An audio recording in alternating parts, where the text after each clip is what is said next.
Kung ikaw ay naghahanap ng makakausap, Heartline. Kung ikaw ay nangangailangan ng isang kaibigan, Heartline. daluyan ng iyong damdamin at daluyan ng iyong bawat saloobin. Heartline. Kung saan pinapakinggan ang iyong nararamdaman.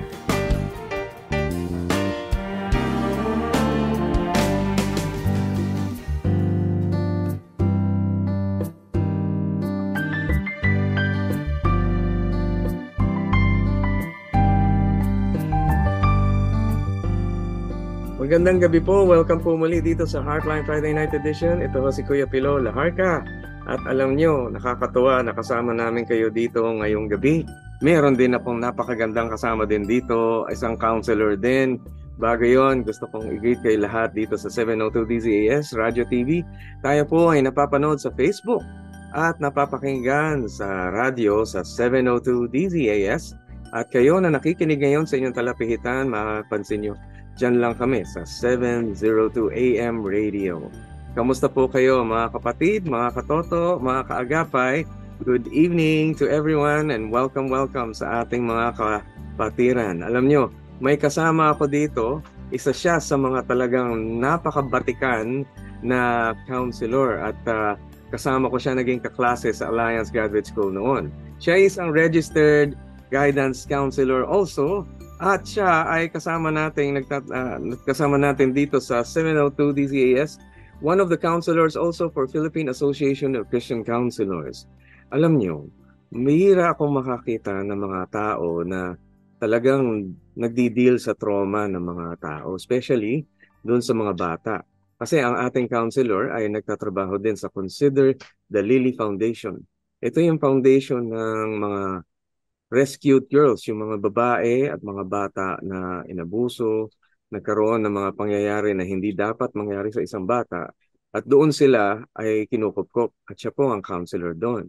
Isa rin siya sa mga naging counselor ng Faith Academy Manila at nagka-counsel siya hindi lang yung mga bata doon, kundi pati empleyado, yung mga teachers at pati yung mga parents. So praise God, mayroong mga kagamit-gamit na tao na katulad niya. At ang ating guest ay isa rin sa nagbibigay ng counseling sa abused girls ng Project Eden. Yung mga abused girls na hinahawakan ng kanilang mga staff, siya yung humahawak ng counseling para sa mga staff dahil hindi ganun kadali ang nag-handle ng mga trauma and abused children. So, I'm very glad meron tayong magaling na expert, talagang batikan, very well known. Thank you very much for being with us, Ate Rowena Domingo. Hi, good evening. Hello, thank you for inviting me once again.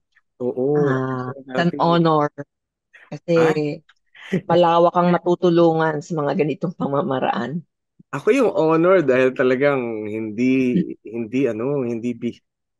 common yung magkaroon ako ng counselor na katulad mo, Ate Owen. Wow, it's so happy to be here with you. Kamusta na? Mabuti naman nakapag-relax at nakapag-self-care nung nakaraang weekend because I attended the annual PGCA with you Yeah. and other colleagues. Tapos medyo na-challenge siya pag-isip dahil magaganda naman din talaga yung topics. Yes, and talagang nakaka-refresh and talagang nakakabigay ng karagdagang karunungan yun, ano. For those of you, na mga guidance counselors dyan, I'm sure nakita-kita din siguro tayo, di lang tayo nagkalapit-lapit. Ang dami, dami umattend sa Philippine Guidance Counseling Association. Ayan, thank you very much po sa lahat ng mga nag-coordinate noon. God bless sa inyo. Talagang malaking bagay ang naitulong nila. Wow! And Ate Owen, baka meron kang gustong batiin, mga loved ones, mga nakikinig sa iyo ngayon. Marami baka pag hindi ko nabanggit baka sumama ang loob. Pero siguro imbis na batiin ko sila para makinig dito sa akin, nabati ko sila at ini-invite ko sila para makinig dito sa palabas na to. Itong program na to kasi it's important na makaabot yung pagtutulong Yeah. sa iba-ibang parte ng Pilipinas at ibang parts ng globe. Yeah, in fact, nadidinig tayo sa iba't ibang lugar tulad ng Japan, China, Malaysia, Saudi, maabot din. Meron din minsan sa Europe at iba-ibang mga lugar. Ah, US, marami din tayong opo. mga tagapakinig dyan sa US, Canada. Ayan. Naku. Kasi masarap yung malaman ng mga tao na may venue pala where to get help. Yeah, Aside from yung sa pakikinig nila, nakikita nila yung similarities ng naririnig nilang mga cases ng mga ibang tao na sila rin pinagdaanan nila o pinagdadaanan nila. At yeah. nagbibigay yun ng hope. May pag-asa pala ako kasi Mhm. yung isang yun may pinagdaanan siya, ang sabi ng speaker, pwede raw ganito ang gawin. So, hindi nalulugmok dun sa kabigatan ng mga pinagdadaan. Absolutely. Ang galing. Well, specifically, baka meron kang gustong batiin na mga name, mga people, exactly. Para doon sa mga iba na pagkabad, alam mo naman ikaw, ang dami-dami na nilang nakakilala sa'yo. So, alam niyo na kung sino kayo. Oo, Pero, oo, oo. your loved ones, go ahead and please greet them. Well, of course, my children, although may mga sarili-sarili silang buhay, Ayan. natutuwa ako sa kanila kasi sila rin, in their own way, they are helping other people. Minsan-minsan, may mga marirefer sila rin sa akin, ng mga kaibigan, mga close sa kanila, kasi nakita nila yung laki ng pagtutulong sa kapwa. Yeah. So, babanggitin ko yung mga pangalan ng anak ko, si Phoebe Rueda, si Isaac De Leon, Mm. si Nate De Leon, at saka si Ariel Ala. Sila yung Wow. mga malalapit sa buhay ko. Mawala ng lahat, wag lang sila. Ayan. Silang inspiration. Ayan, okay. Well, sa ating mga tagapakinig ngayon, salamat sa inyong patuloy na pag-support. Si Ate Grace Amen, Nora Cabantog, Ate Marinor Bonferry, Jonalyn Rosal, si Rosemary Garcia, Ligaya Avila Rapon, magandang gabi sa inyo. Si Maria Teresa Ramlising, Perlita Hinahon Novelo, si Glenmar Cabornay, Ann Gamez, hello. Lucy Tan, alam niyo mga suki.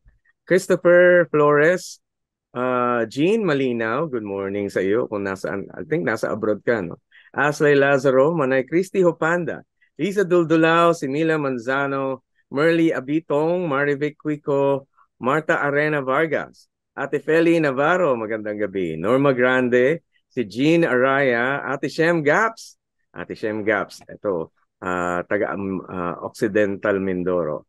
Eve Gui, si Kitaleg Morales, Victor Reyes, Maribel Cabugnasan, Armina Jean, hello, Leon Sixberry, and Eunice Kabangkuhan, kasama si Dayan Masuli. Alam niyo, madami pa kayo, mamaya batiin ko kayo dahil patuloy pa rin kayo nakikinig dito sa Heartline, kung saan pinapakinggan ang inyong nararamdaman. At, Ate Owen, meron na tayong question kaagad dito. Ready na? Sige po. Okay, eto, mga usapang single. Ayan, sabi niya, I'm 30 years old, 30 years old na po, single, living alone. Parang may hugot ah. Okay. I have a stable job in my savings kahit papano. IT ang work ko. I rarely splurge sa mga material na bagay and mostly sa bills, necessities, and savings lang naman na pupunta ang pera ko. Hindi rin po ako sanay na makisabay sa mga uso at bumili ng kung ano-anong trending or bago. Ako po ay working na sa company for 5 years and how to know po kung ang pinagdadaanan kong feeling unmotivated ay dry reason and quarter life crisis lang ba or need ko na talaga to look for another job. Oh, wow, mukhang maganda ang kanyang hindi siya masyadong financially problematic. Ano, maganda naman ang kanyang routine sa buhay at ang kanyang mga practices. Pero mukhang nawalan siya ng motivation. Dry Mhm. season, mid-quart or quarter life crisis. Teka, 30 years old, oo. Quarter life crisis, ano, hindi midlife crisis, ano?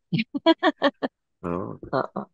E di pa nga natin, yung talaga bang may quarter life crisis na ngayon? Dati midlife lang, yung mga 50 above, midlife, di ba? Oo. Ngayon may quarter na pala. O mga Oo. 30. Meron nung kilala, 25 pa lang. Crisis na sa kanya. Sige nga, Ate Owen, what can you say about this? Well, dati, no, siguro sa mga kapanahunan ko, pag sinasabing ah, young adult ka na, pagtungtong mo ng mga 20 years old. Kasi nung mga panahon nun, may mga nagagraduate ng college at the age of 21. Magta-transition sila sa pagtatrabaho. Yung iba naman, nag-aasawa agad. So, Mm-mm. ganun lang kaikli yung kabataan noon. Mm-mm. Nowadays, ang psychology, 24 years old bago mag-shift Mm-mm. doon sa young adulthood. Kaya yung sinasabi natin, yung binanggit mo na alam ka na 25 years old pa lang, nagka-quarter life crisis na.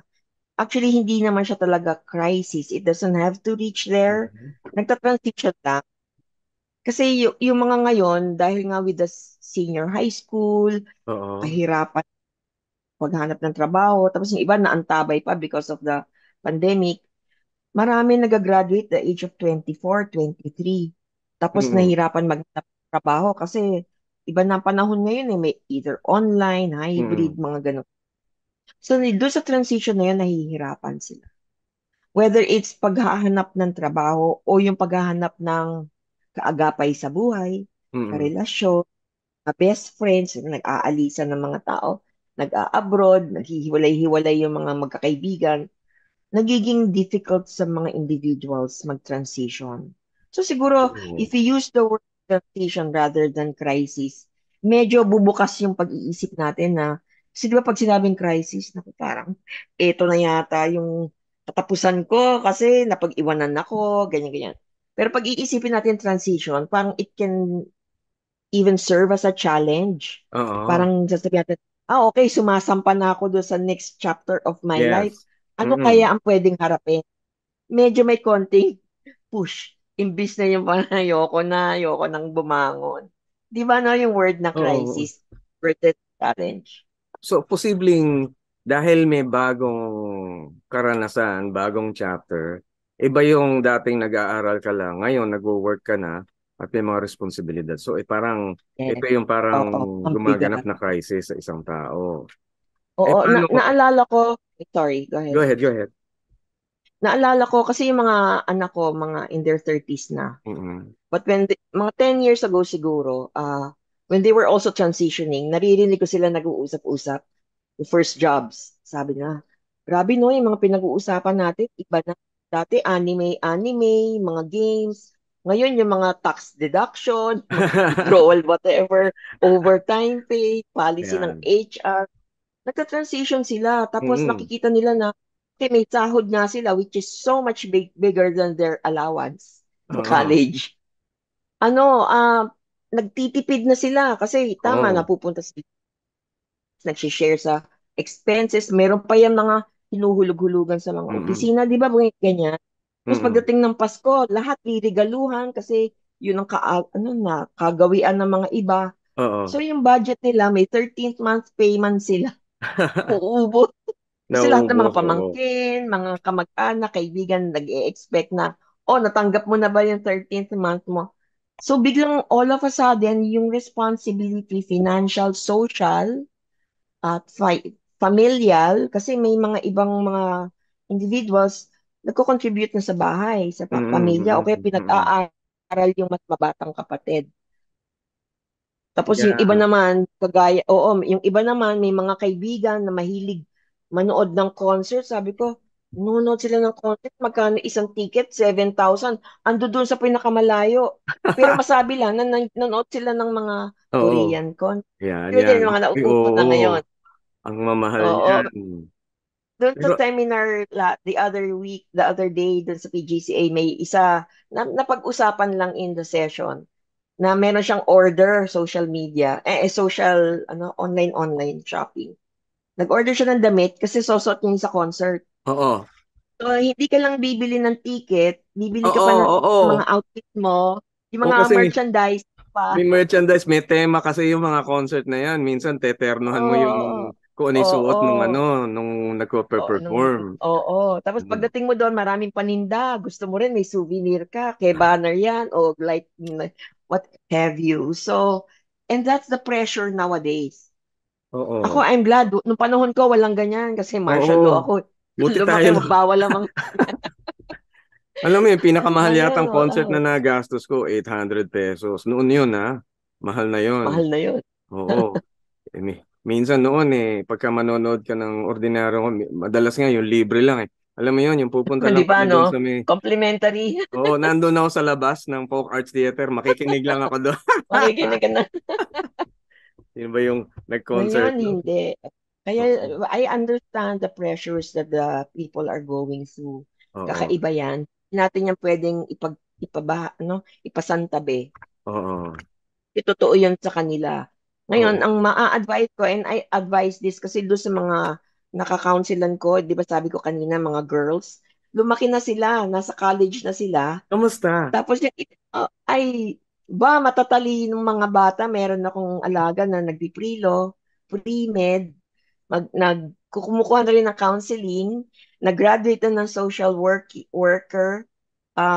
work, tapos they're actively involved and working in foundations likewise, Oo. Compassion Philippines. So I'm really proud of them. Pero dumaan din sila dyan, yung Ate Mm-mm. Owen, lagi ako walang pera, tapos yung pamilya ko hingi ng hingi. Oo. Kasi kahit na nasa foundation sila lumaki, may contact pa rin sila sa biological families. Mm-mm. So, even when they were in their mid-teens, tinuruan ko na sila. Yung iba, syempre, sumunod. Yung iba, hindi. Pero Oo. sabi ko, like, kunyari may allowance ka. Pagpalagay na lang natin 1,000 a month. So, ay, masyado naman yatang maliit yon. Ipagpalagay na lang natin, kunyari, 1,000 a week. Oo. Itabi mo na doon yung pagkatanggap mo, maganda kung cash no? Maitatabi mo na yung tithe mo, yung para Mm-mm. sa sarili mo, basta i-breakdown mo yun, tapos meron ka rin doon nakatabi na para sa mga school supplies and projects. Yes. O kaya kung sa mga mas nakakatanda, meron kang entertainment fund. Yun ang tinuro Mm-mm. sa akin ng pastor nung premarital counseling namin. Oo. Meron kayong entertainment fund. Ano ho ba yun? Yung labas-labas ninyo, out of town, Mm-mm. mga biglang nagyaya ang barkada, meron din doon yung clothing expenses. So, Mm-mm. hindi naman sa every month or every week bibili ka, pero magtatabi ka. Kaya Oo. 500 isang hulog yan para pagka may pinag-iipunan kang outfit, sasabihin, okay, konti na lang makakabili na ako ng bagong sapatos. Something like Mm. that. Mm. Di ba? So may mga nakalaan and then meron ka rin whatever fund you call it.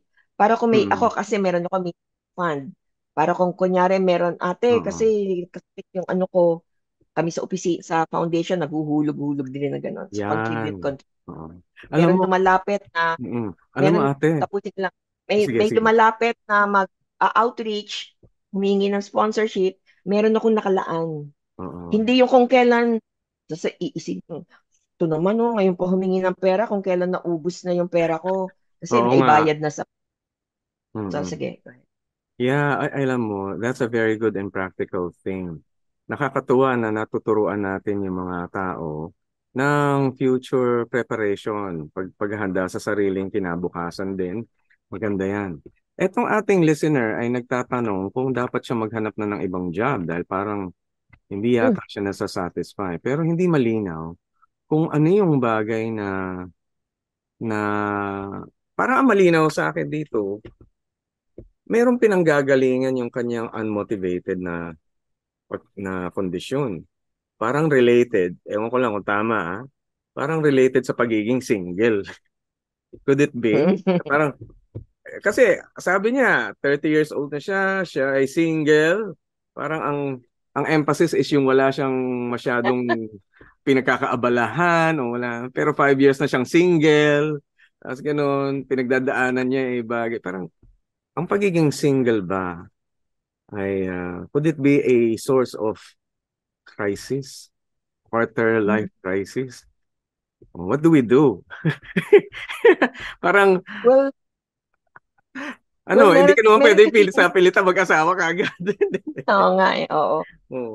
Nandoon rin yun sa mga, I think it would need or it would require parang evaluation of priorities. Oo. Kasi meron akong isang kakilala na at age 29, single eh. Single, not necessarily not married, pero wala rin boyfriend. But she is so happy kasi she can do activities in church, Mm-mm. or she can do, kasi nagwo-work din siya eh.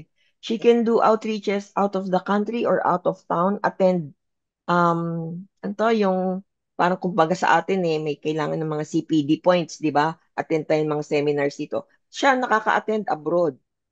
Ngayon, sabi niya, alam mo ate, kung halimbawa may boyfriend ako, o kaya may asawa ako, syempre kung nasundan pa yun ng anak, eh, hindi ko na magagawa itong nagagawa ko. Mm-mm. Kaya para sa kanya okay yung being single. But she doesn't see herself living the rest of her life as a single person. Ito lang time na to. Kaya ang iba, china-challenge ko, kunyari they're looking for a partner, ang sasabihin ko, oh sige, sa isang banda, isipin mo na kung ano yung hinahanap mo for a partner. Mm-mm. Tapos pangalawa, isipin mo na ano yung pwede mong gawin habang wala ka pang partner. Kasi hindi mo na magagawa yan pag may partner ka na. Like yung kunyari, may boyfriend. Tapos yung Oo. mga kaibigan naman ni girl, gusto magbohol, swimming, 3 days, 2 nights. Magpapaalam yung kay boyfriend. Aside from magpapaalam o ipapaalam sa magulang. Eh kung gustong sumama ni boyfriend, eh hindi naman po pwede, hindi papayag yung magulang, di mag-out of town kayo, maghihiwalay kayo ng hotel room, alam mo yung mga iisipin. May maraming masyadong komplikasyon. Oo. So may mga ganon. But kung halimbawa, let's say, okay naman si boyfriend, papayag, kasi kilala naman yung mga friends. May mga ganon, pero tignan mo muna yung priorities mo. Yan. Meron nga ako mga kinakounsel, teenager pa lang, gustong-gusto na magka-boyfriend. Kasi hindi nila alam kung ano yung priorities nila. Gusto nila yung kilig-kilig. Mm-mm. 15 years old, magba-boyfriend. Saan naman mapatutungo yun, di ba? Either Mm-mm. iiyakan sila after 2 months or kasi hindi pa naman time. Mm-mm. So, tignan niya ulit whether she's 25, 30, 35. Ano pa muna ang pwede niyang gawin? Pwede siyang mag-travel. Kasi pagka nagkaroon na ng pamilya, ang hirap na mag-travel. Sobrang exponential na ang expenses. Oo nga eh. Iba ngayon eh. No? Ba? Pero, Magtabi na ng mga pera. Yung mm, iba naman, nag-asawa na, tapos pero hindi pa muna magkakaanak para mm, makabiyahe sila together. mm. And then siguro, ngayon kasi late na talaga nagtatay the knot yung mga tao. Mga Oo. medyo papunta na sa mid-30s. Hindi ka Yeah. Oo. katulad ng panahon ko. Pag umabot ka na single ka sa mid-20s, old maid ka na. Di ba? Grabe naman ang aga. Pero ngayon Yun. mas late nang mas late nang magpakasal ang mga tao. Minsan umaabot na ng 40. Yung men minsan 50. Pero yung women alam natin na before 40, alam nilang medyo Nakabahan na. menopausal na kasi yung 40 years old. Oo. Ano, ayaw. Baka late na rin magkaroon ng anak, parang o baka hindi magkaanak after 40. Pero di bale. Siguro isa sa mga bagay I would recommend naman dito kay listener natin, magano siya, magturo siya ng mga bata ng maramdaman niya kung paano yung feeling ng isang nanay. O kaya, magturo siya sa isang grupo ng mga senior citizen, mga ganyan. Kasi iba rin yung feeling na single ka at nakakatulong ka doon sa mga nakakatanda sa iyo. Iba yung feeling. Totoo, iba yung feeling pagka senior citizen ang natutulungan mo. Iba rin yung feeling pagka bata. Pero both ways, iba yung fulfillment. Nakakatuwa. Ang sarap. Anyway, meron tayong second listener. Ang sabi niya naman ay, ito naman, sabi niya, I have a couple of friends po. Matagal ko na silang friends. More than 5 years na rin po siguro. Wala naman akong masasabi sa friendship namin since supportive and helpful naman sila. The only problem is wala silang disiplina sa pera. Kakain sa labas, kakain sa mamahalin na resto, nagta-travel, pero pagkatapos ng gastusan, sa akin lalapit kasi wala nang natira sa kanila. Okay lang naman sana sa akin na magpahiram kasi maayos sila magbayad. Pero parang nagiging habit na po kasi di ko naman matanggihan kasi sinasabi nila na emergency or important daw. Paano ko po ito i-handle? Ay, ayan. Naku, Owen. Ito na nga yung sinasabi natin. Pero maganda yun ha. Mabubuti silang magkakaibigan. Anyway, ang pera naman, mukhang ang tingin ko dito sa listener natin, hindi yung pera ang batayan ng kanilang friendship. Talagang meron siyang magandang pakikitungo sa kanyang mga kaibigan.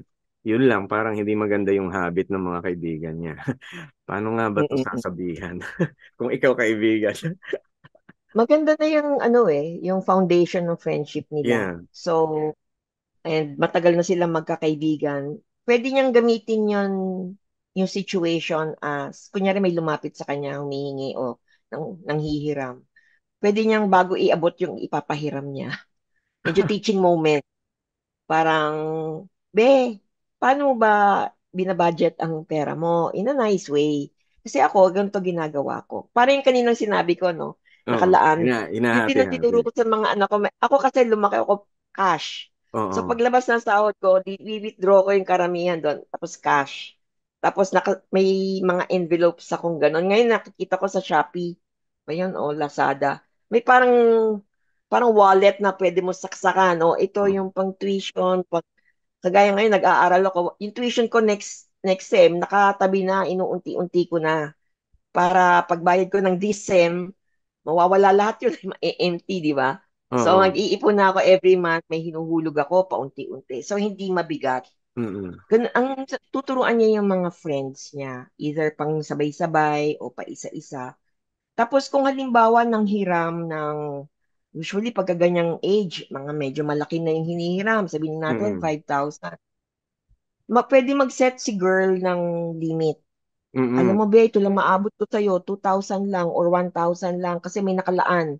Pinaglalaanan yung pera ko. Mm-mm. Mm-mm. Ngayon, pwede niyang sabihin na, papaano mo ba kasi na kasi kagaya pwede niya siguro in a very subtle way, pwede niya sabihin na, kasi di ba nung nakaraan lang, lumabas kayo, nanood kayo ng concert. Ang laki nun. Siguro in a very sweet way. Siya na Oo. makakatansya nun. Kung Mm-mm. hindi niya kayang banggitin yun, baka kasi sabihin, nagnanag. Oo. Kasi Oo. sila naman magkakaibigan eh. Biglang i-guilt Oo. trip ka pa. Ano ba Oo, yan? Di oo. ba Parang ito magkaibigan naman, tayo? ngayon lang ako ulit naghiram eh. Binabayaran ka naman. Tapos biglang magbe-break yung friendship. I think doon si girl nahihirapan. Na pag Mm. tumanggi siya, baka kung anong sabihin. Lalo na pagka friends, kumisan, di ba, medyo yung mga confidential na pag-uusapan.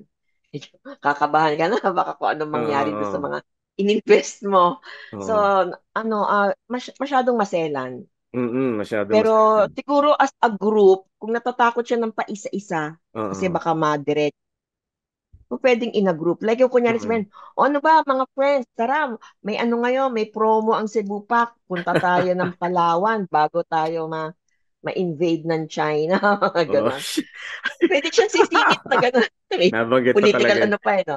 Oo. Pwede siyang mag-insert ng ganon. Teka muna, parang by setting an example, pwede mo sabihin, ay teka muna, hindi pa napupuno yung envelope ko for a trip kasi napupunta dun sa may Oo. pinapag-aral akong kapatid, may pamangkin akong nangangailangan ng Mm. a little bit of scholarship kasi Mm. June na ang darating na buwan. May Ako, mga gano'n. ako ang style ko, kasi mahirap talaga, baka baka kasi yung usapan mauwi sa rebuking o mauwi sa ah, pagpuna o pag-criticize. Oo. Kahit naman maganda ang pananalita mo, baka ayun yung maramdaman, mahirap na parte. Ang ginagawa ko ganito, oh, pare, ito na lang, bigyan na lang kita. Ito lang yung kaya ko. Mm. Kasi Mm. katulad mo, meron din akong kalagayan. May problema din ako sa finance. Ano. Pero at least, ito libre. Ito sa'yo na. So, bibigyan ko lang ng Mm. amount na malaman niyang Makaya mo. concern ako. At walang bayad yun ba? Hindi naman ano. I mean, seryoso ding amount yun kung magkano yung ibigay mo Oo, na oo. libre. Malaking bagay Mm-mm. yun. Ayun. Para sabihin lang na kaibigan, pasensya na ako din, merong kalagayan, meron din akong mga ginagastos, may nakalaan din akong budget. So, ito lang ang kaya ko. Pero wag mo nang bayaran to, yun na yan. Yan, hindi ko kaya Mm-mm. talaga. Hindi ko kaya I talaga. think that's even better. Oo. Kunwari, mga 50,000 hinihiram sa'yo, bigla mo mga 200. O yan. 200 pesos. Yun lang. Although, siguro mukhang masama, hindi naman niya sasabihin masamang tao ka dahil tumulong ka. Kahit paano, nakonsidera mo yung damdamin tao. Ano. Hindi naman pwedeng ikaw yung umako nung lahat. Dahil Mm-mm. total ambisyon nila yon at kanilang fulfillment yun, hindi dapat gawin ng ibang tao para sa kanila. So, yun Mm-mm. usually ang ginagawa ko para lang masagip yung dangal ng isang tao. Halimbawa, sabihin ko, Naawa naman ako sa'yo. Talagang mahirap yan. Eto, bigyan kitang pera, pero hindi to kasya ha. Pasensya na, hindi to husto. Maliit lang to. Pero kahit paano makakatulong. Sana lang doon sa pagkakataon mo, ma-redeem mo, yung makita mo yung fulfillment na galing sa iyo yung effort, galing sa iyo Ah, yung paggastos diyan, ha. Pare, negosyo. Gawa ka negosyo. Uy, maganda yan. I-push mo yan. Ano mm. mo, akuin mo yan dahil kaya mo yan. Ganun. Kaya mo yan. And total, iyan yung ambition mo. Go, go, go. Ah, wag muna sa akin manggaling yung budget niyan. Ito na lang Oo. muna, kaya ko talaga. Ito lang talaga. Pero asahan mo kapag pinush mo yung sarili mong effort ang inilagay mo, magsasaya ka. Kuhang-kuha mo yung fulfillment mo at hindi ka mapapahiya dyan. You know? I guess, so yun yung isang style ko. Pero, alam mo, Ate Owen, this is a very wonderful discussion. Kahit pera-pera, ha. Pero eto, yung isa nating listener, ay, eto, pera na naman. Eto, pamilya, ha. Sabi niya, eto, mayroon pong kapatid na lalaki si husband na palagi pong nanghihingi ng pera sa asawa ko. So, yung in-law, nanghihingi. Para sa sarili niya, para sa mga anak niya, para sa trabahong gusto niya. Sa ngayon po, sa amin siya nagstay. I already told my husband that I'm not comfortable to live with him. I don't like him either. Ayaw din yata sa agali, Sobrang tamad po niya. He acts like he owned the home kahit po sa nag-aalaga ng mga anak ko, inuutos-utusan pa niya to cook for his meal. Lalo na kapag nasa work po kami ng husband ko, demanding at pati po pang bisyo niya inihingi sa amin. Paano ko po ito i-handle? Wow, mabigat-bigat to, ha.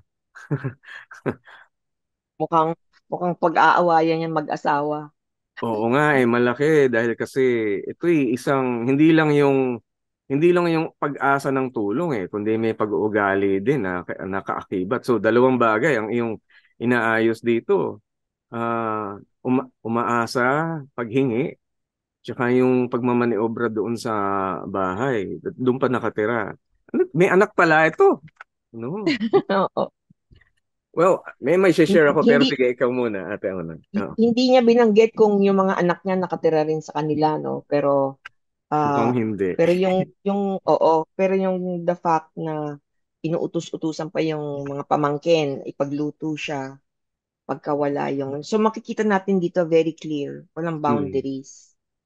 Tama. Ah, boundaries ang unang kailangan maset. Kaya kung halimbawa pag-uusapan to ng mag-asawa, hindi pag-uusapan yung kailan aalis yung kapatid mo, kailangan umalis. Aray, Ang ang sakit. pag-uusapan nila, ang kailangan pag-usapan nila yung boundaries. Oo. Pamilya tayo, ang pera natin para sa pamilya. Kaya tayo bumukod ay para itaguyod yung sariling pamilya, yung pangarap at mga paghahandaan ang future Mm. ng pamilya. Ngayon, okay lang kung ang kapatid mo, malamang younger yung kapatid. I'm just assuming. Oo. Okay lang kung nakikitira pero kailangan may limit din. Kung titira siya 1 linggo, okay na. Pero kung halimbawa umabot na yan ng buwan, baka taon pa, Mm. kailangan magse-set tayo ng limit. Tapos kailangan kasi maging clear muna yung boundaries nila. Mag-a-agree sila muna sa boundaries Mm. bago nila pag-uusapan yung pamamaraan kung paano i-apply yung boundaries na yon. Mm. Parang siguro pwede rin i-adapt dyan yung sinabi mo kanina na prinsipyo. Sige, kapatid, pwede kitang tulungan, pero hanggang dito lang. Mm. Ito lang ang maitutulong ko. Kasi merong Unang-una kailangan, kasi merong parte go ahead. na dapat sa kanyang gawin, hindi yung Oo, oo, responsibilidad ng oo. iba, yung kanyang sariling responsibilidad. Oo. So, ang iniisip ko, kung halimbawa nakatira sa kanila yung kapatid, yung bayaw, pero yung pamilya is outside the picture, malamang ha, this is also an assumption, hiwalay sa pamilya.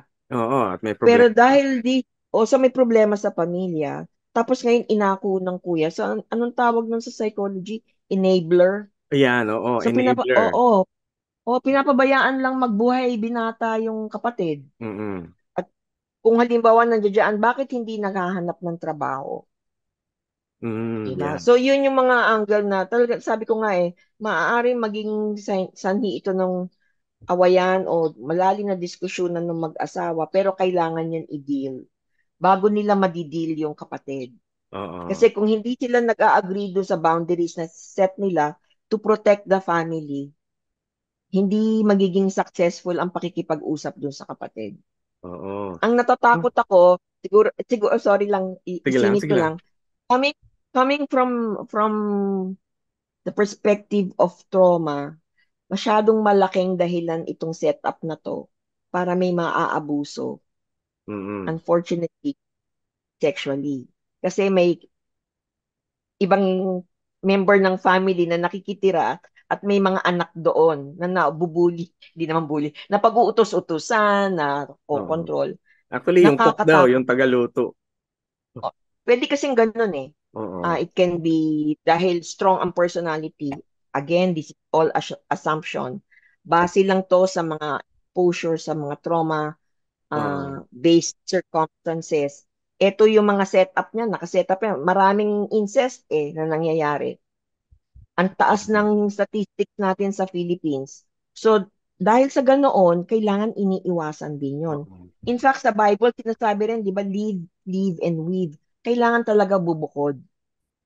Yung kapatid, dapat yung age niya na yan, kaya pa niyang anuhan yung sarili niya. Ang sinabi lang sa Bible na kukup-kupin o susuportahan yung widow. Mm. Yung wala nang kakayahan at Oo. magtrabaho kasi di ba Mm. mga elderly yan. Pero Mm. hindi ang setup na to maraming Maraming problemang pwedeng maganap pwede diyan. mag Kasama na yung posibleng magkaroon ng abuso o pagkakaroon ng misconduct or parang lascivious intent, mga ganyan, yung mga hindi no, nako, may pagkamanyak. Kagaya niya yung, di ba yung sinabi ni listener na inuutos-utusan yung mga anak niya pagka naiiwan, pag wala yung mag-asawa. What Hindi naman else yung can anak, happen? yung tagaluto lang. Di ba, Yung mga anak hindi ba din, oo, oo, inutos-tusan. yung mga anak Nako. ang pinagluluto siya ng pagkain niya. Ibig sabihin, yung basic Oo. character, Mm-mm. na wala doon yung hard worker, wala doon yung, di ba, parang Oo. yung ganun Actually, sistema. oo. Siguro nga merong problema yung tao na sa kanyang pagkaugali, ano. Kaya lang sa ating Pilipino mahirap i-divide yung boundary na yon kasi like for example, kung kapatid mo o kamag-anak mo, sa ating mga Pilipino, ang kaugalian natin ay magbigay ng pagsuporta sa ating mga kamag-anak, lalo kung kadugo. Kung kadugo mo ay bigyan mo ng mas iba yung pag-unawa, kumbaga. At kung halimbawa ang isang tao ay may problema talaga sa kanyang pag-uugali, hindi mo naman siya biglang aalisin sa inyong pamilya o hindi mo naman siya biglang itatakwil at itataboy, hindi naman ganun. At mahirap talaga, lalo sa Pilipino, ang magtaboy ng isang tao. Pero yung paglagay ng boundary, ito'y isa sa mga bagay na kailangan nating matutunan Pilipino. Siguro, talakayan natin yung mainam na paraan ng pagsiset ng boundary sa loob ng mga magkakadugo, sa mga magkakadugo ang magkakapamilya. Dahil kailangan to ng listeners natin. Ako, excited ako, ate. Pero bago tayo pumunta dyan, magbe-break muna tayo para patuloy nating mabigyan natin ng talakay ito. Paano ba magba-boundary? Paano ba maglalagay ng mga ganyan sitwasyon? Paano ba maisasaayos yan? Sa pagbabalik po ng Heartline, nako, hilahin nyo na yung mga kasama ninyo. Ito, exciting to, ha?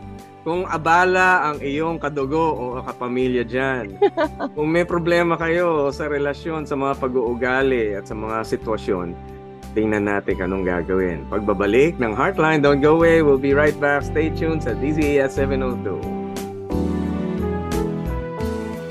Heartline, kung saan pinapakinggan ang iyong nararamdaman.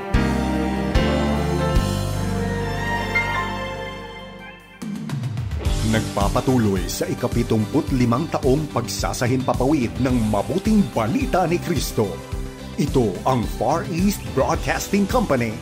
Sumasa inyo sa 1143 DZMR Santiago City, Care 104.3 The Way FM Legazpi City, 702 DZAS Mega Manila, 98.7 DZFE Metro Manila, 106.3 DZRK Quezon, Palawan, 1233 DYVS Bacolod City, Up 987 DYFR Cebu City, 97.5 DYFE Tacloban City, 1116 DXAS Zamboanga City, 103.3 The New J Cagayan de Oro City, 106.9 DXGR Cotabato City, 1062 DXKI Coronadal City, 1197 DXFE Davao City, at online sa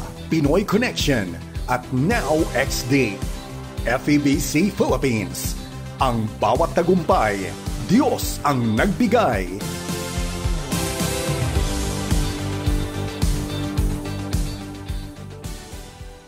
Heartline, kung saan pinapakinggan ang iyong nararamdaman.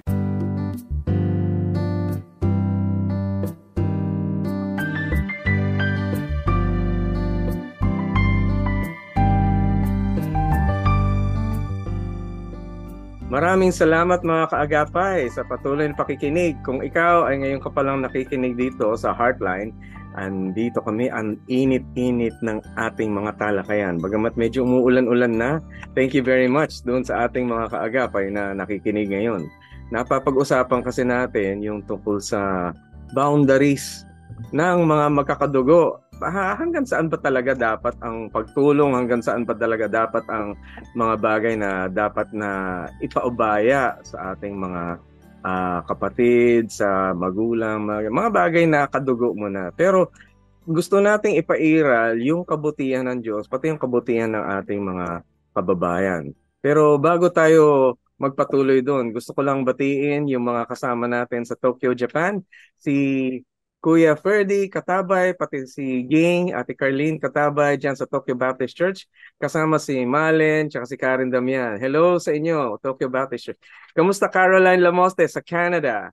Ang aking mga tagapakinig, mga mabitakenyos dyan sa Alberta, Canada. Si Ate Delia, si Ate Celia, si Ate Ophelia, si Ate May, si Tita. Salamat sa inyo na tuloy na nakikinig dito. Si Ate Mary Borromeo, si Ate Beth, si Kuya Eson. Ayan, nako, salamat sa mga nakikinig.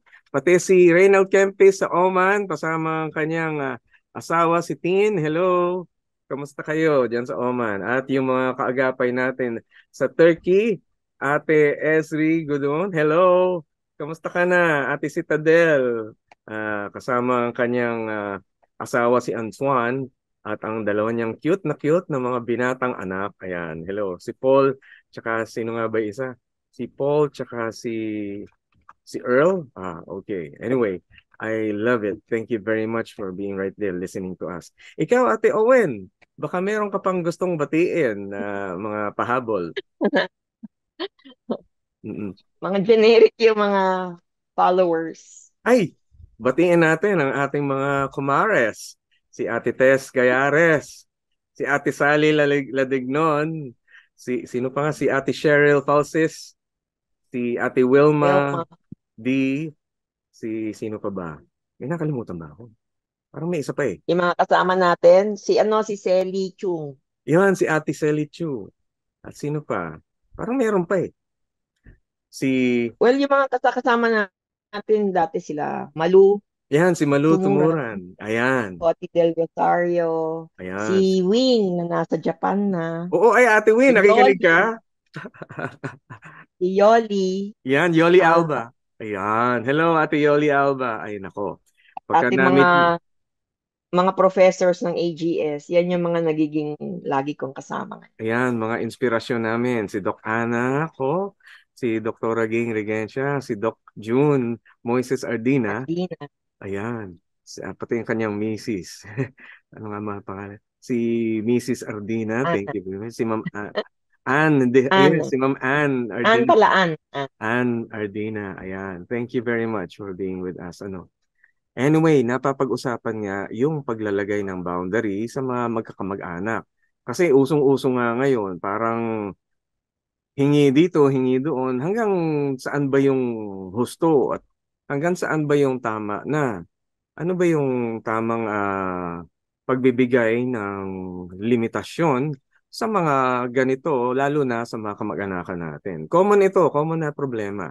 Mga OFW, problema nila ito. Mga kamag-anak na merong may kaya at may mga kasamang hindi, problema din nila ito. Tsaka yung mga tiyo-tiya, ayan. Sige nga, Ate Owen, how do you put a boundary dun sa sitwasyon ng ating listener kanina na kung saan yung tiyo, yung kapatid ay umaasa sa kanilang pamilya.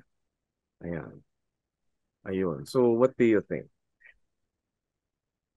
Kagaya nung nabanggit natin kanina, yung mag-asawa kailangan mag-set ng parameters. How Mm-mm. much they can give financially, how Oo. much support they can give emotionally, Mm-mm. socially, logistically. Kasi binukas nila yung pintuan ng bahay nila eh. Oo. Pero kailangan, hindi naman siguro yung pagka nag-usap yung mag-asawa bukas o by June 1 wala na dito sa bahay. Iuunti-unti yon. Parang mag-uusap yung magkapatid kung paano or ito na decision na naming Mm-mm. asawa na ganito na lang ang tulong namin.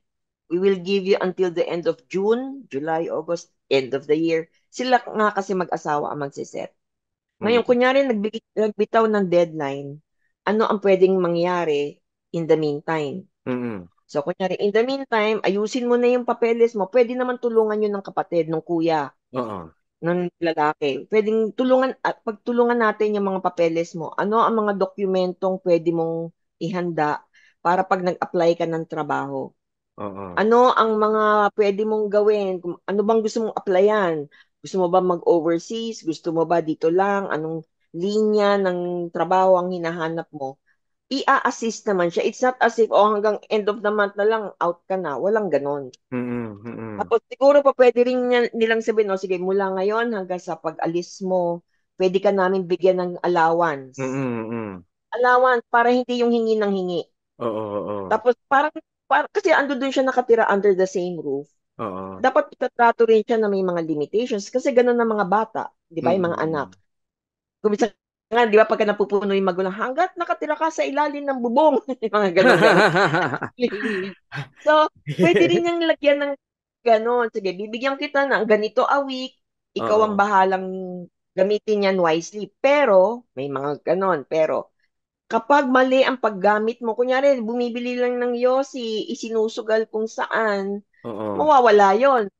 Yun ang mga boundaries na ibig ko sabihin, ng mga limitations. Kasi, Mm-mm. nandoon siya, nakikitulog siya, nakikikain siya. Mm-mm. So Meron din siyang, ibig sabihin tumutulong ka para siya ay umunlad, hindi para yes, siya ay oo. lumala o maging Kasi, irresponsible o waldas.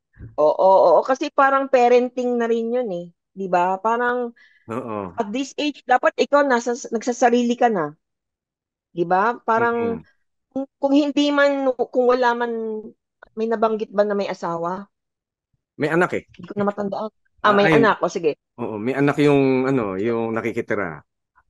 So, kunyari na lang, pinakabata na lang na kunyari, maaga nakabuntis, may anak, ando doon yung mag-ina sa pamilya sa poder Mm-mm. ng ina.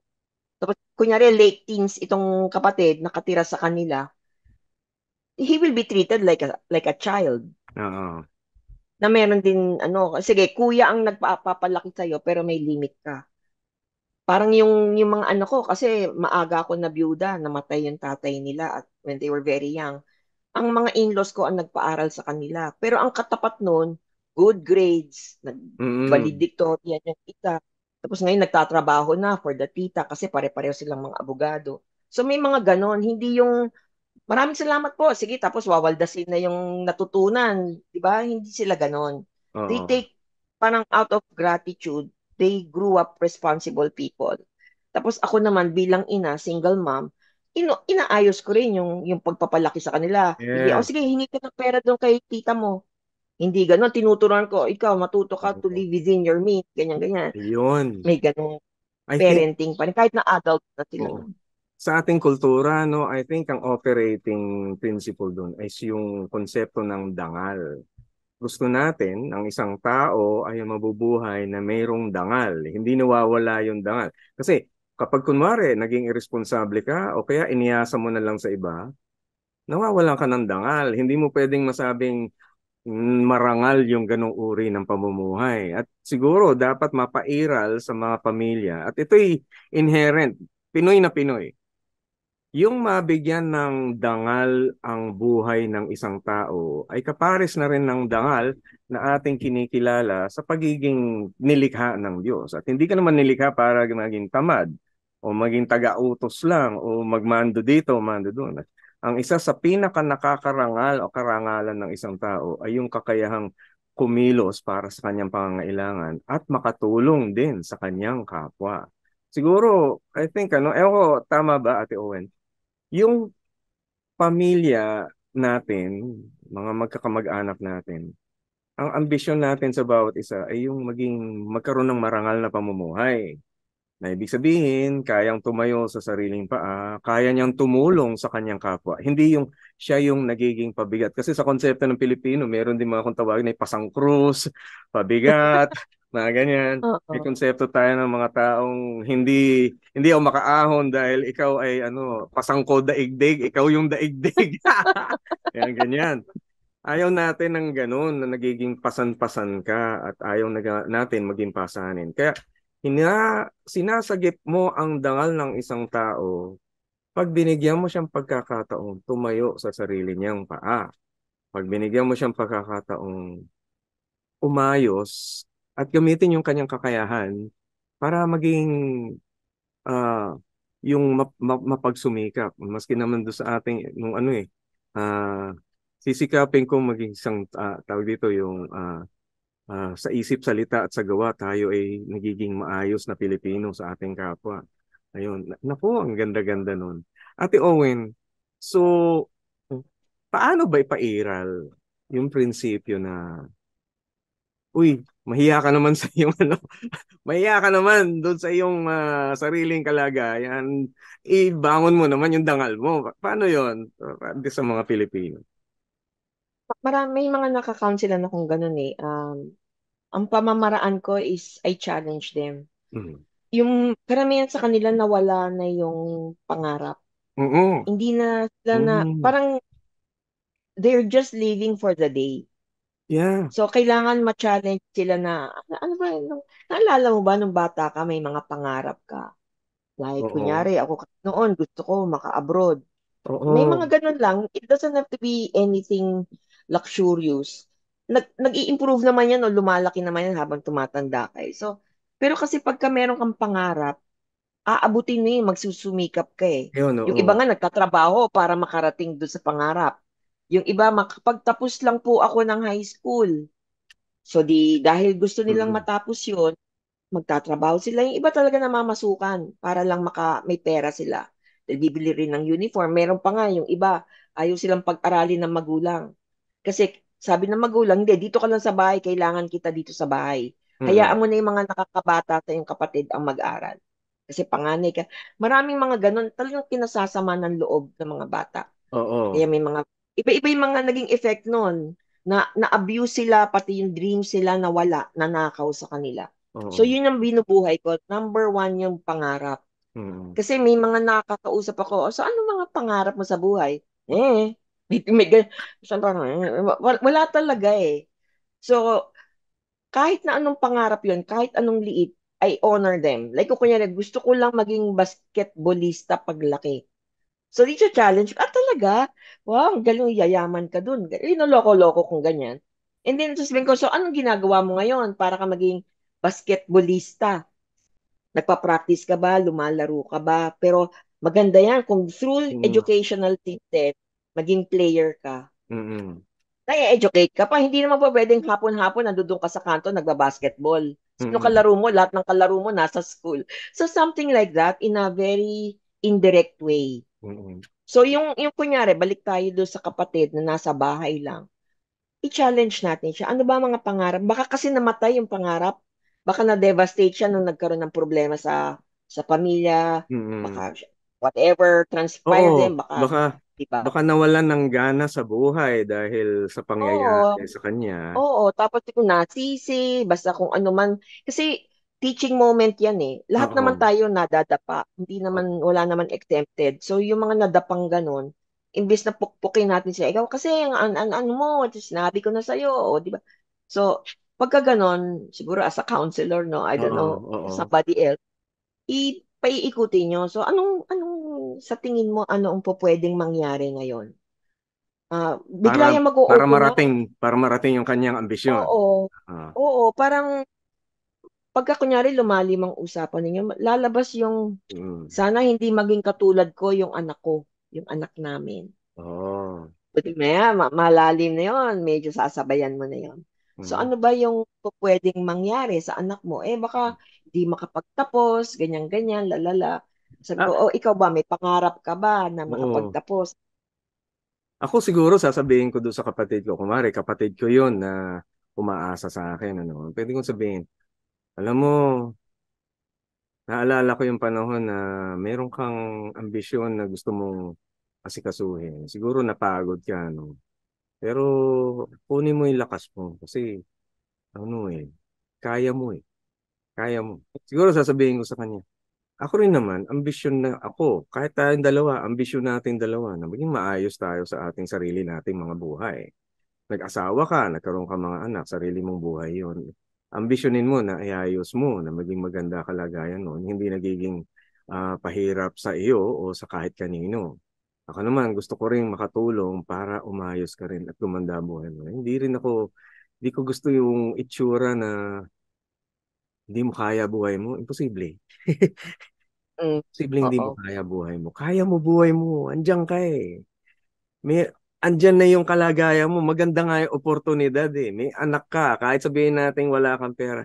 Pero andyan yung oportunidad na maging hero ka ng mga anak mo. Titingalain. Oo, ikaw yung titingalain. Hindi ako. Wag ako. Not me. Wag me. Or ginagawa ko rin doon sa mga bata kasi nga yung mga kinonselan ko, 10 years na kasi ako doon sa foundation kaya nakita ko Oo. sila nung mga early teens, ngayon early 20s na. Tapos kunyan, syempre ano pa rin sila, kunyari na harass doon sa school dahil yung grades niya mababa or whatever. Oo. Meron akong kuminsan nabibigkas yung, naalala mo yun, nung dati, nung napag-usapan natin dati na gusto mo kunyari, maging doktor. Tapos ngayon, parang gustong huminto. Kunyari, Mm-mm. nag-aaral ng whatever course, pre-med, ng gano'n. Kasi nagaganon tayo eh. Yung mga ibang kakabreak ng leadership o nag-away ng Oo. matindi yung mga magkaibigan, nadidiscourage eh, Oo. nawiwindang. Kaya, Yes. pipick upin yun. Like, kunyari, ikaw yung kuya, pa pwede mo sabihin na, nalala mo ng mga bata tayo, pagka naglalaro tayo doon sa, ganun, sa kalye, ganyan, ganyan. Tapos nagkakakwentuhan tayo, nangangarap tayo, ganito, ganun, ganun. Nalala mo yun? Oo. Hindi, Oo. nakakatawa nga yun. May ganun ka para to lighten the mood, and then ma-recall niya, oo nga, nangarap nga pala ako ng Oo. ganun, nawala. Oo. May mga Babalik ka doon ganyan. sa una mong mahal mong pangarap. Ayun, babalik Oo. ka doon. O kaya yung kagaya sabi mo kanina, hindi, kaya mo yan eh, imposibleng hindi. Kasi nakita kita noon eh. Ayun. Nagkaroon na rin ng ganyan senaryo noon. Ikaw nga yung tumulong sa akin eh. So Oo. ngayon, ibabalik ko sa'yo na ikaw naman ang tutulungan ko. Di ba? Tinulungan mo akong gumaang ng dibdib ko. Hindi naman siya nagbigay ng pera sa'yo noon, di ba? Parang, sabi mo, o sige, ngayon, sige, magjo-journey tayo together. Ano ba Oo. kailangan mo? Asan yung papeles mo? Tara, Mm. kung hindi man kita masasamahan, ito yung listahan ng to-do list. Punta ka sa Ayan. eskwela mo, hingin mo yung transcript of records. Tapos, sige, Ayan. hanap tayo sa internet. Mga ganito, Mga ganyan, trabaho, ganyan. ayan. Oo. O, hanap na. Mm. Tapos, pwede mo Tibayan ng sabihin, loob. oo, at saka hindi ito permanent. Ito lang Oo. itong panahon lang na to ng buhay mo. Kasi Mm. kung minsan na-overwhelm sila na, Oo. okay na, ganito na lang ako habang buhay. Andiyan naman si Kuya, si Manong. Pero nabuhay mo, kiliti mo, napoke mo yung mga pangarap niya. And Mm. then sabihin mo na, hindi ito forever. Ngayon lang Oo. tong stage lang na to. Pero makakaahon ka. Ay, totoo yan. Ako mga kaagapay. huwag kayong mag-alala dahil kailangan na ibigay natin yung kaya natin. Tumutulong ang Diyos lagi diyan. Hindi kayo papabayaan, mga kaagapay. Nako, eto meron tayong isa pang kapatid na ito'y iba naman dahil patungkol ito dun sa kanyang mga issues of anger.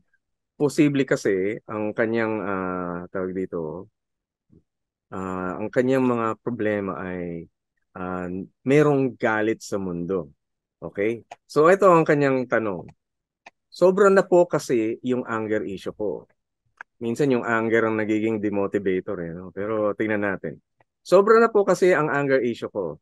Ngayon po ay konting bagay, konting pagkakamali, nagagalit na ako. As in, para akong sasabog kapag di ko na ilabas yung galit na nararamdaman ko. Dahil po kaya ito sa mga experiences at naranasan ko from the past, lumaki ako na hindi maganda trato ng mama ko sa akin. Lagi niya ako pinapahiya, pinapanggalitan at sinasabihan na bobo at tanga. Hinimkim ko lahat ng hinanakit na yon hanggang makatapos ako ng pag-aaral. Ano po ang dapat kong gawin? Ngayon, itong question ng ating listener, palagay ko may kanyang trauma din na yun, no? May anger issue. Siguro italakay natin to. Siguro yung ibang mga tao, kaya rin demotivated, hindi na motivate sa buhay, mayroong anger issue. Sige nga, Ate Owen, anong masabi mo dito? I remember years ago, meron ako isa sa mga una-una cases. Yan din ang presenting problem. Oo. Sobrang, sobrang anger issues niya. Natatakot siya na baka maipasa niya sa mga anak niya. Oo. Ma-abuse din niya yung mga anak niya. Ayaw daw niya yon. Tapos so we were talking about ano ba yung mga ikinagagalit niya. And then parang sa mga kwento niya, mukha naman hindi talaga anger issue niya. Ang marami siyang mga memories ng kung paano siya pinalaki. Yung Mm-mm. kagaya ng sinabi ng listener natin na sinasabi na bobo, sinasabi ng tanga, yung Oo. mga kung ano-anong masakit, ikinukumpara siya sa mga kapatid niya, Sakit. pinakapangit, pinakamaitim, aside from physical and mental ang mga pagkukutya sa kanya, ang dami-dami pa. At Mm-mm. naririnig niya yon na sinasabi ng mama niya sa mga kamag-anak nila. So Yeah. when natawa lang ako kasi nung nagkakwento siya about herself, nung time na nagka-counsel kami, Mm-mm. sabi niya graduate siya ng PSI, Philippine Science High School. So sabi ko, paano kaya nagiging bobo ang paano magiging sorry for Oo. repeating the word bobo, kasi mas nakaka-relate ang karamihan ng tao na Oo. sa Mas alam salitang ko yan. immediately. Oo. Oo, wala na, wag na natin paikutin pa, pero nag-graduate ng Philippine Science, Oo. Uy, full matalino.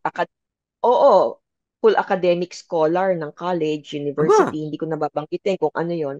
One of the top na school. So sabi ko, sa loob-loob ko, naku, kung bobo siya, paano na lang ako? Hindi ako nag-graduate sa mga kailangan. So ang na-pick up ko doon, yung mga memories, yung mga words na nakabaon sa isip niya. Na kahit na inaalagaan niya yung mga toddlers niya, ang naririnig niya boses ng mama niya, na nung time na yun, nakatira na abroad. The rest of the family nakatira na abroad. Pero parang rinig na rinig niya na, baka susunod yan, lasunin mo yung anak mo. Kasi hindi ka marunong di mo pinag-iisipan kung anong pinapakain. Something like that. So, kaya ko yung binigyan na example kasi nabanggit naman din ni listener na hindi maganda ang pagpapalaki sa kanya, ang pagtatrato sa kanya. So, baon-baon niya yon. And Mm. then ngayon, in her adult life, lumalabas, sumisingaw-singaw yung mga words, nagre-reverberate, nag-ruminate yung mga kabataan niya. And then Oo. maikli tuloy yung patensya niya. Now, if I may suggest, she finds somebody she can talk to, a Oo.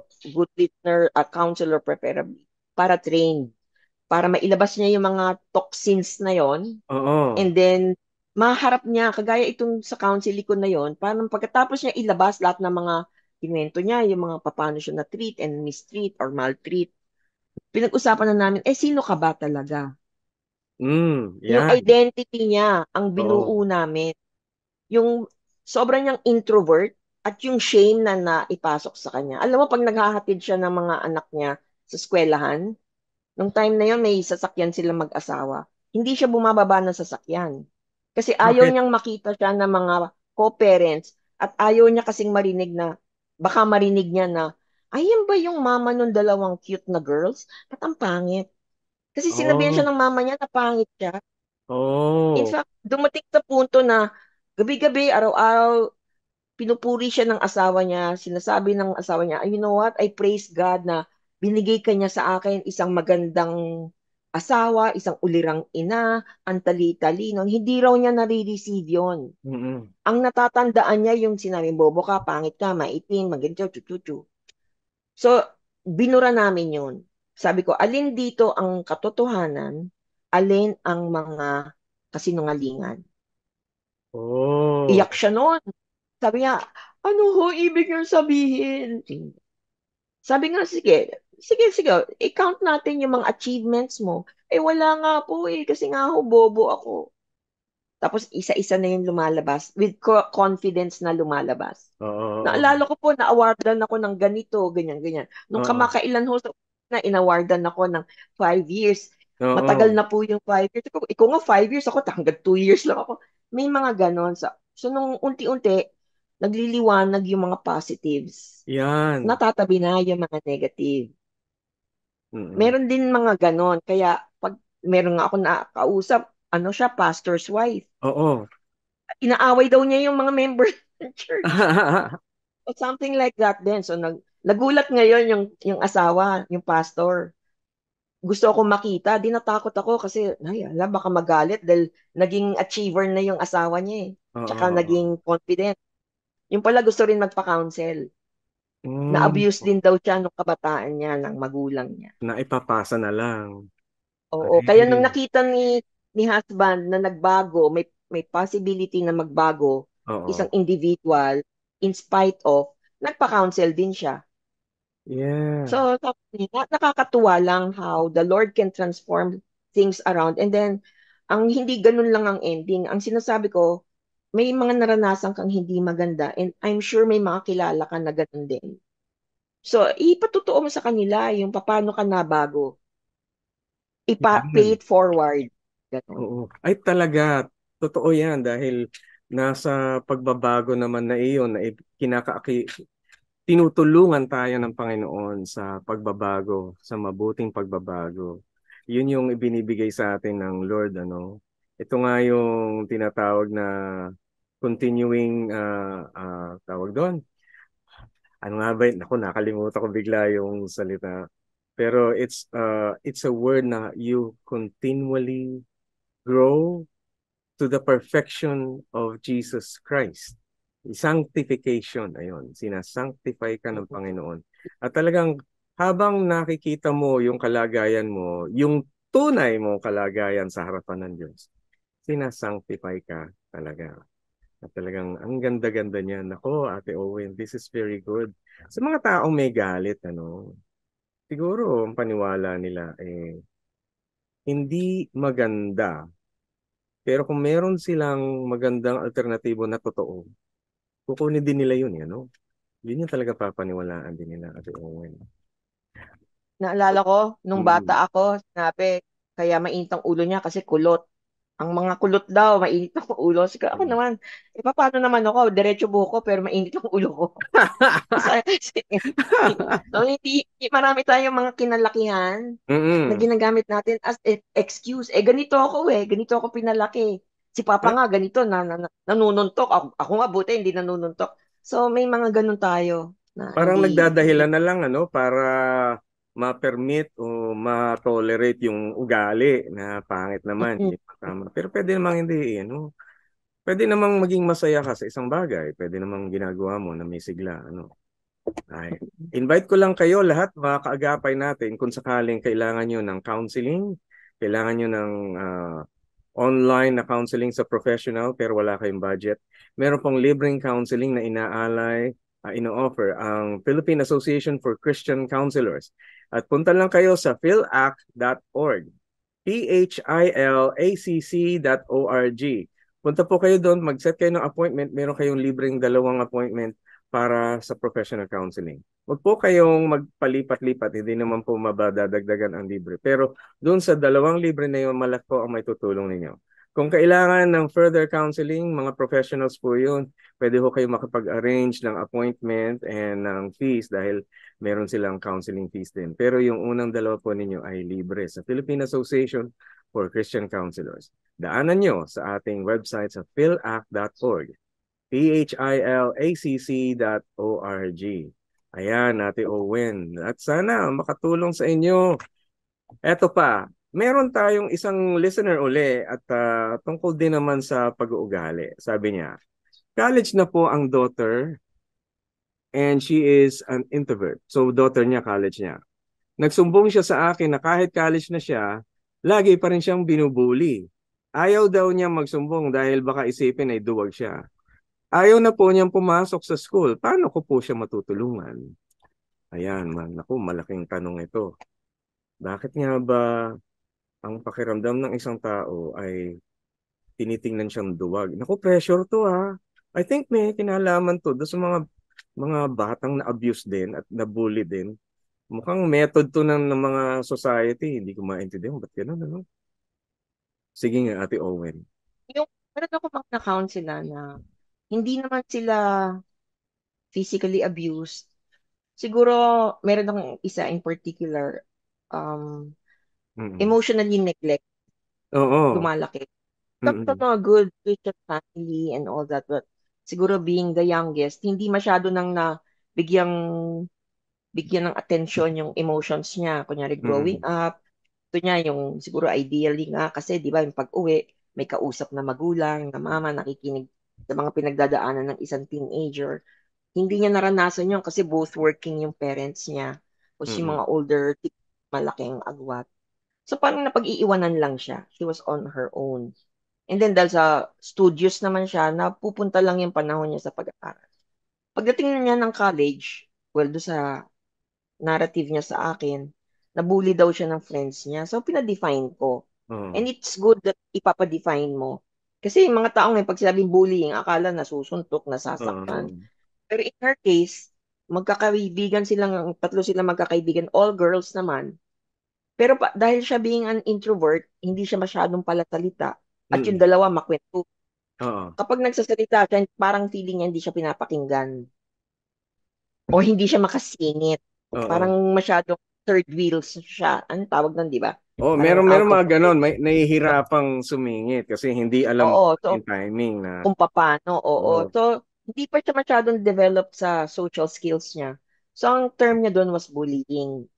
Ngayon, so, ang ginawa ko, kasi hindi ko naman siya pwedeng turuan right away kung paano siya i-interject sa conversation. Ang binuo namin muna in the series of sessions, yung identity niya as a person. Ano ang mga strengths niya, ano ang mga weaknesses niya. Kasi kuminsan ang mga nabubuli, nalalagay sa mga alanganing sitwasyon na hindi niya kayang i-defend sarili niya. And it's not just yung kaya siya nabubuli. Kunyari, let's say, dahil gusto niya maging popular siya sa klase, sa batch, pero dahil nga introvert siya, gusto niya sumali doon sa group of girls na sikat na. So definitely, pag linagay niya yung sarili niya doon, wala siya, hindi siya equipped sa mga skills. Gagaya siya ng pag-makeup, pananamit, hindi naman niya talaga style yun. Napag-iiwanan siya, napagtatawanan siya ng mga iba. At yung mga nasa paligid, nakikita na she doesn't fit in, nabubuli siya pag mag-isa siya. And then, yung mga stronger personalities doon sa grupo na sinalihan niya, eventually maiinis. Pagtatawanan din siya. Paglalaruan siya. So, kung halimbawa kilala niya yung sarili niya, yung identity niya, hanapin niya yung saan siya mag-fit in. Kasi meron at meron. Kung siya yung tipong gusto lang mag-aral, doon siya sumama sa mga gusto lang mag-aral. Hindi naman siya kailangan maging sikat, di ba? Yun ang usually issue ng mga introvert. They want to be just like the extroverts. Na ang daming kaibigan, pag pumasok ng klase, lahat ng tao, yeah, saya-saya na. Pero hindi siya kailangan maging ganon. Ginawa siya ni God na introvert. Okay. Well, may mga pagkakataon siguro na open naman for changes. Pero hindi siya overnight na mangyayari. Kaya maganda yan. I like that. Yung kapag may kasama ka, kung ikaw ay introvert o mahiyain ka, sumama ka doon sa mga level mo lang din dahil mas madaling ma-develop. Kasi parang ano yan eh. Parang sumasabay ka doon sa mga datihan na, kumbaga sa takbuhan, Huwag kang makipagkarera doon sa mga tumatakbo na ng 10 kilometers a day. Oo. Ikaw, Oo. 1 kilometer Warming a up day, pa lang din. yun. Hinahapo ka na, hinihingal ka. Hindi ka pwede makipagsabayan sa mga ganun. Pero darating ka din doon kung gusto mo. Pwede namang hindi. Bakit ka makipagtakbuhan? Pero ang ano mo pala, sayaw. Ang gusto mo, sayawan. Oo, Di oo. makipagsama Pero ka at doon sa... magaling ka doon. Oo, kung magaling ka sa sayawan, go sa sayaw. Although it's a social thing, ano. Yung iba naman ay talagang books, usapan ng libro, yung mga aral talaga. Doon ka makipagsabayan. Maganda yan para hindi ka mabuli, ano. Pero in many ways, ang lakas ng tibay ng loob, nade-develop yan sa isang matiwasay na lugar. Kaya mapakikisamahan mo yung kasabayan mo talaga. Ate Owen, pag-pray natin to ating mga kapatid, just a short prayer para madinig nila ang pagtugon ng Diyos sa kanila. Sige po. I will invite you, Ate Owen, to do the prayer for us. Okay. Okay. Sige. Okay. Sige. Panginoon ko, kilala mo ang bawat isang nakikinig ngayong gabi.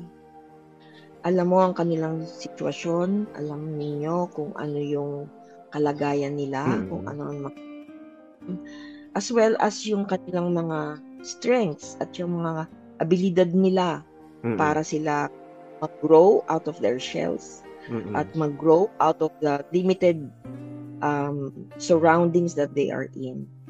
Father, sinabi mo sa amin na for us to grow to be more like Christ, your Son. At hindi lang yun, mo lang kami inutusan. Binigyan nyo pa kami ng mind of Christ. Kaya kami, hindi imposibleng mag-grow kami sa kinalalagyan namin ngayon. Kaya Lord, palakasin niyo po ang loob ng bawat isa na nakapakinig. Lalo na yung mga nagdadalamhati. Yung mga pasan-pasan ang mga mundo nila. Yes. Yung mga ipit na ipit sa mga expectations ng mga kamag-anakan, kapamilyahan, mga responsibilidad nila sa trabaho, malamang sa school din. Hirap na hirap po sila, pero Lord, may they find their strength in you. Not just for them to do everything and anything, but because in the daily walk of life, nandoon sila sa palad ng kamay. Panginoon, salamat po dahil ikaw ang source of wisdom namin. Ikaw ang source of light. Naalala ko nung kapanahunan ng Old Testament na you can be a pillar of light in the evening, in the darkness of the night, as well as a pillar of cloud in the heat of the sun. Kaya kung kami po naman sa aming nakikinig ngayon ay dumadaan sa mga kadiliman, sa tagtuyot, sa mga bagyo-bagyo ng buhay, sa inyo lang po kami pwedeng manalig at maraming salamat dahil ikaw yun.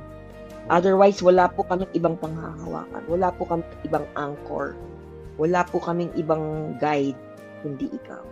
Maraming salamat po, Lord, sa mga nakapakinig. Sana po kayo ang magtutuloy ng liwanag na mag-guide sa kanila sa pang-araw-araw.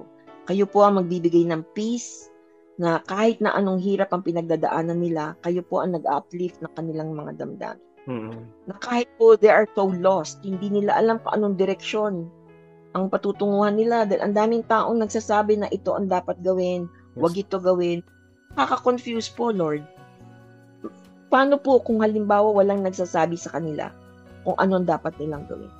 Sana po, Lord, magklaro sa kanilang pananaw at pag-iisip ano ang direksyon na gusto mo sa kanilang tahakin. Salamat po, Lord, sa po mapuri ka ng bawat isang nakapakinig at matuntunan nila na sa inyo ibibigay ang kanilang pag-asa. Yes. Sa ngalan ng Amen. Thank you, Ate Owen. That was a very inspirational prayer. That was a very touching prayer na ibinigay mo, Ate Owen. And thank you very much talaga sa availability niyo. Alam niyo mga kagapay, busy-busy to si Ate. Pero kung sakasakaling merong sa inyong gusto ng services niya, kung merong kayong kung invite niyo sa seminar tungkol sa trauma, sa abuse, pwede niyo siyang ma-invite at pwede rin siyang mag-counseling kung may time pa, no? Ate Owen, kung sakaling may gusto mag-contact sa'yo, paano ka po, mako-contact? Yeah, I can leave my cell phone number, tapos they can contact me through Viber. Aha, And then, Viber. oo, kasi may phone number naman din. Tapos Mm-mm. kung hindi man, through FB Messenger, Okay. unahan ko lang na send me a message so that I can receive your message kasi I don't accept friend requests. Hindi, So, hindi my friend account request. name, my account name is Rowena Domingo. Mm-mm. You can find, and then send me a message and then I can respond to you. Okay, doon sa Rowena Domingo. Okay lang ba kung makuha yung Viber number mo? Yun din, yung 0917, Sige yung nga po. kaninang binigay. 0917 0917 800 6399. 6309. Okay, 0917 800 6309. 99. Ang huli yung dulo. Ang 6399. huli. Okay. Rowena Domingo din. Okay, Rowena Domingo, 0917-800-6399. Preferably Viber o kaya FB Messenger, ano? Oo, Pero hindi oo, siya nag-i-invite ng friend request. Okay. oo. Ayan. Tapos they can ask, kunyari, kailangan, lalo na kasi guidance counselor naman din ako. I can give seminars sa mga schools, lalo na yung mga kabataan ngayon. Mas masaya Mm. sila kung grupo-grupo. Usually, Oo. ang mga rini-request sa akin, suicide, self-harming, Oo. depression. Usually yan sa mga high schoolers and stuff. Oo. Yeah, oo. We need to have preventives tsaka mga paraan para ma-educate ang mga bata tungkol dyan. Mm-mm. Naku, laking blessing mga kapatid. Tawagan niyo si Ate Owen ha. Dahil malaki ang maidudulot at maitutulong niya sa inyo. Ngayon, doon sa inyo na nangangailangan ng face-to-face counseling, meron din face-to-face counseling dito sa aking clinic sa Back to the Bible, doon sa second floor. Okay? Kung gusto niyo ng face-to-face counseling sa family, individual, tawagin nyo lang ako sa 0915-3333-299 or sa 0999-579-0049. For appointment hindi ako nagka-counsel sa chat. Okay. Walk-in. At saka yung walk-in. Oo, ayan. Naku, thank you very much, Ate Owen. Thank you for being with us tonight. And you have been a great blessing. Salamat sa iyong presence, ano? You take care, Ate Owen, and God bless you always sa iyong ginagawa. All right? Maraming salamat din for inviting me. Yes, have a wonderful weekend. Thank you. God bless.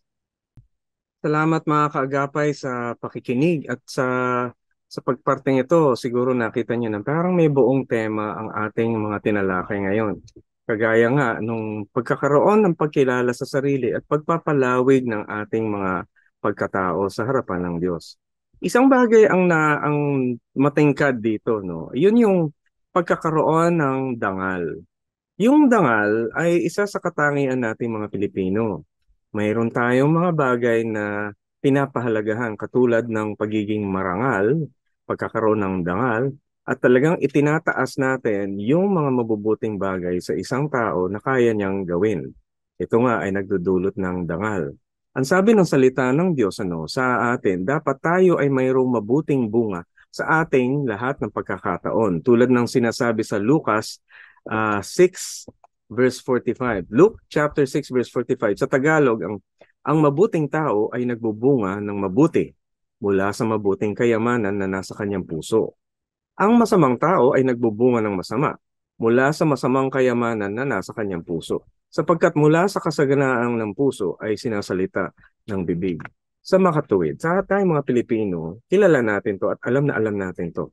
Hinahangad natin na maging mabuti, maging magpakabuting tao.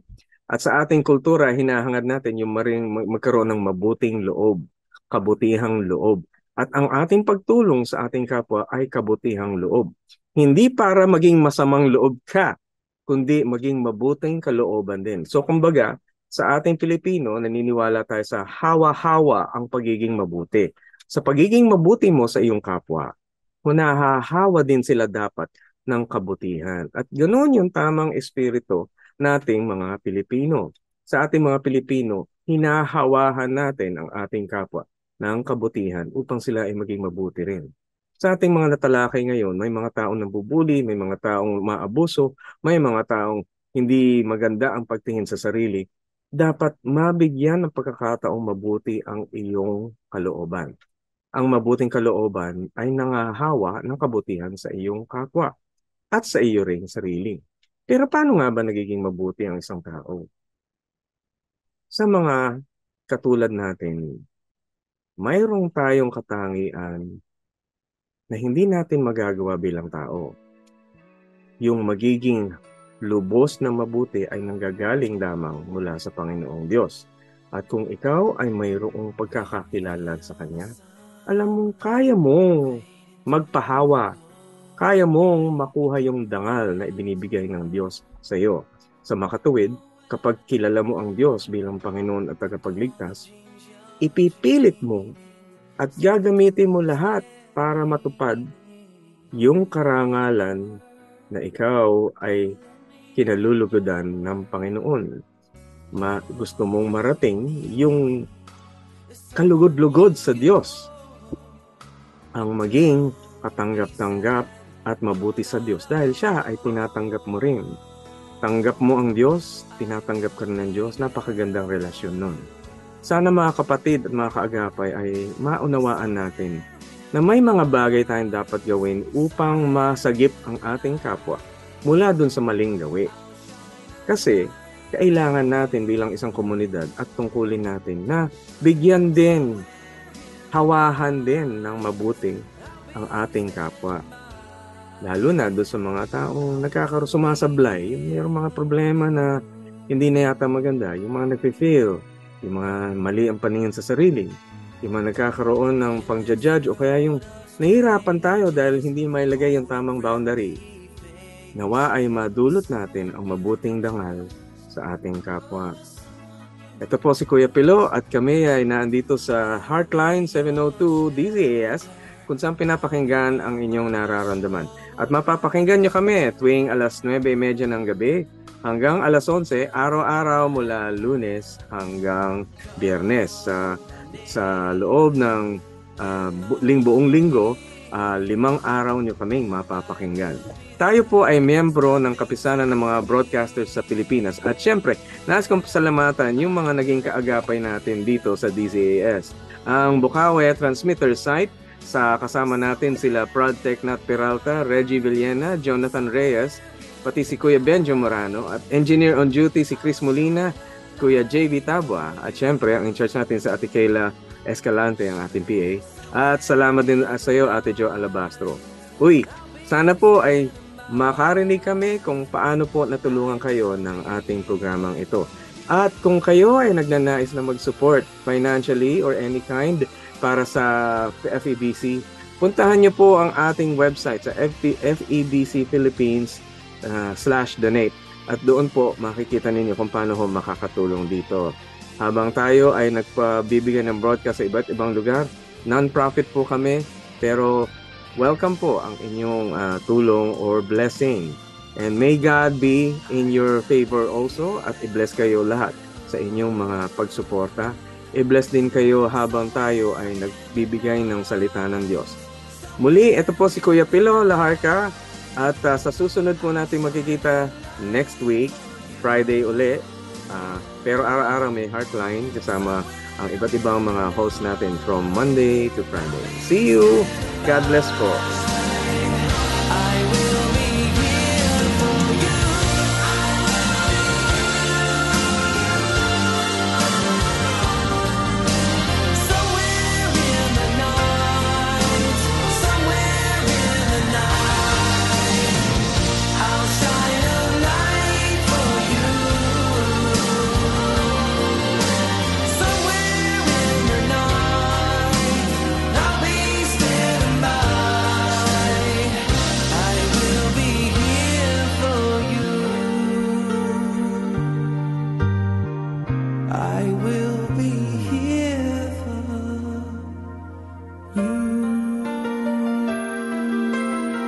Heartline, kung saan pinapakinggan ang iyong nararamdaman.